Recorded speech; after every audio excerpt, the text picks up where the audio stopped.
Assalamualaikum warahmatullahi wabarakatuh. Perkenalkan, nama saya Mukhlisin Fatkuruman dari kelas PPB 7C. Baik, di sini saya akan menjelaskan mengenai praktek yang akan saya lakukan, yaitu untuk memenuhi tugas rekayasa produk pertanian. Kali ini saya mengambil dari tanaman belimbing.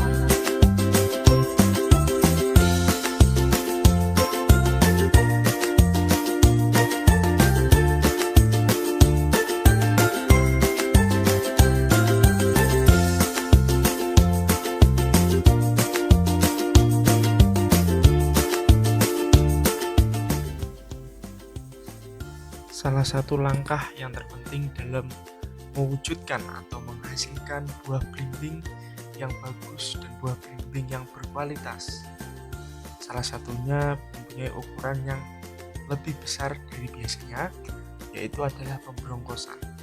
Di mana pembrongkosan atau pemberongsongan di sini dilakukan dengan cara mensortasi secara mendetail atau memilah secara mendetail, yaitu belimbing atau buah belimbing yang kecil, di mana jika ada buah belimbing yang masih cacat atau terkena hama atau penyakit maka dibuang, dan untuk pemberongsokan sendiri dilakukan dengan memilih buah yang lurus dan tidak cacat.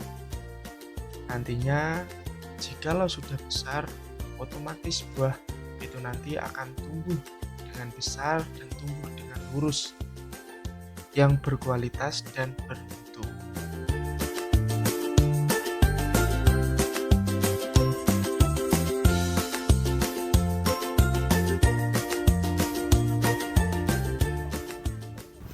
Baik teman-teman, kali ini kita berada di tahap pemangkasan. Pemangkasan di sini merupakan faktor yang paling penting. Untuk apa? Ini sebenarnya yang dipertanyakan orang-orang. Kenapa kok belimbing itu bisa besar-besar? Kenapa belimbing selalu berbuah? Kuncinya ada di sini teman-teman. Jadi kuncinya adalah di pemangkasan. Seberapa sering kita memangkas dari ranting yang tidak produktif, yaitu dahan atau ranting yang muda, itu kuncinya. Jadi ketika dalam satu pohon ini terlalu lebat daunnya, otomatis buahnya akan kecil-kecil dan tidak bisa produktif. Nah, ketika kita melakukan pemangkasan pada ranting yang muda, saya contohkan ya. Nah, seperti ini. Ini merupakan ranting yang muda. Ketika kita memangkas ranting yang muda, otomatis tanaman ini akan stres. Ibaratkan seperti itu. Ketika kita berbicara dengan alam seperti itu, akan stres, maka akan mengeluarkan yang namanya bunga.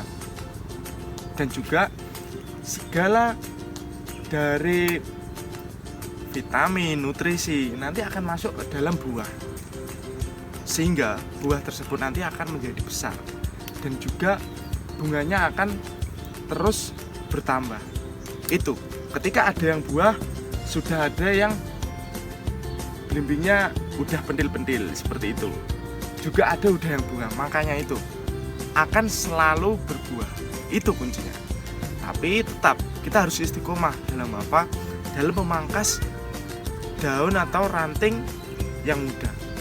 Jadi dalam satu pohon ini kita harus sering, sehingga nanti terlihat agar matahari, cahaya-cahaya bisa masuk ke dalam pohon ini. Seperti itu.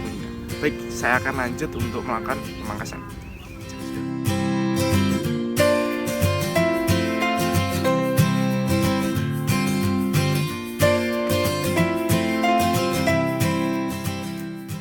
Nah, tadi kan saya sudah melakukan yang namanya pemangkasan ya.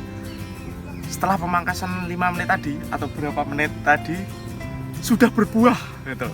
Jadi kita akan melakukan panen ya. Kita akan melakukan panen, mumpung ada yang matang.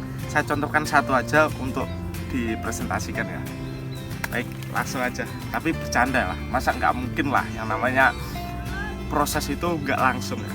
Tadi itu yang saya namakan bahwasanya ada yang berbuah, ada yang masih kecil atau pentil-pentil, ada yang berbunga. Maka selalu ada rotasi di sini. Oke, silakan lihat saya akan melakukan pemanen.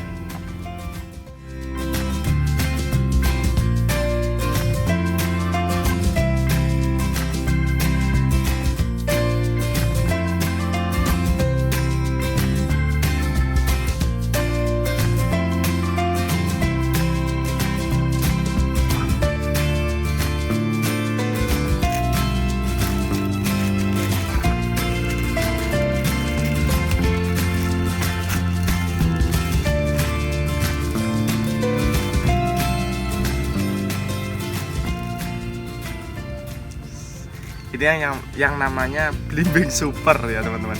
Maka itu tadi kuncinya sebenarnya ada di pemangkasan.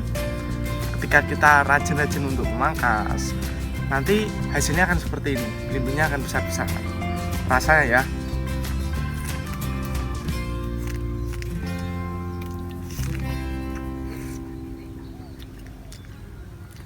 Rasanya mantap. Ini nama blimbing super manis varietas Bangkok Merah. Mantap.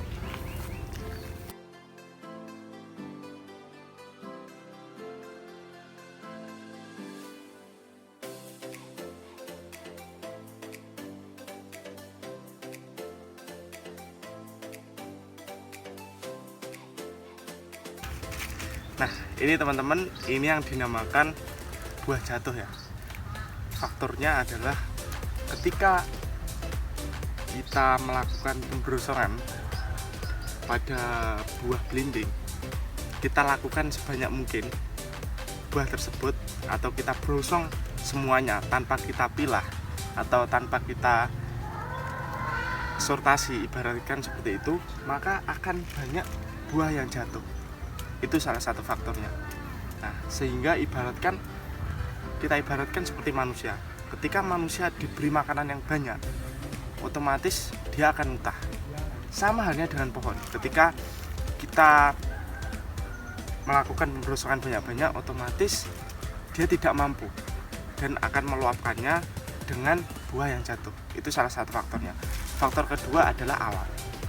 Nah, mulai dari angin yang kencang dan juga lain-lain lah, ibaratkan seperti itu. Itu adalah salah satu faktornya.